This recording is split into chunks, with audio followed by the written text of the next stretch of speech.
Ayun guys, ay gagawa tayo ng pancit canton. Yan, magprito muna tayo ng itlog. Yan, balik muna natin ang itlog. Ayan, itlog ang isasahog natin sa pancit canton guys. Yan, itlog at saka mga gulay. Ayan, luto na yung itlog. Ngayon ay maggisa naman tayo ng bawang. Pagkatapos, ilagay naman natin ang sibuyas.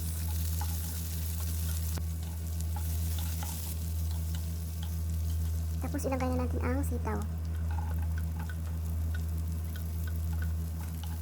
Ayan, igisa muna natin ang gulay.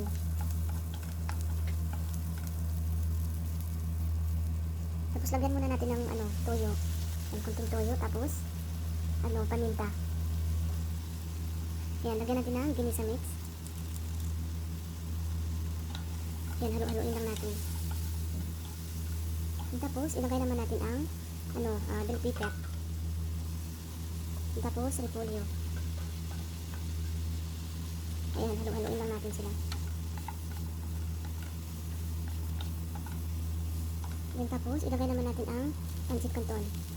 Itong pancit canton guys, binabad ko muna siya sa tubig ng 5 minutes or 10 minutes, ganun.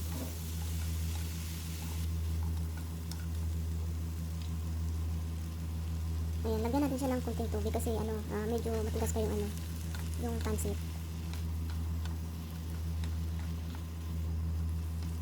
Ayan, takpan muna natin siya ng 3 minuto. Ngayon, bubuksan na natin siya guys. Ayan, luto ng ating pancit. Ayan, halo-haloin lang natin siya. At pagkatapos, ilagay naman natin ang coriander leaves.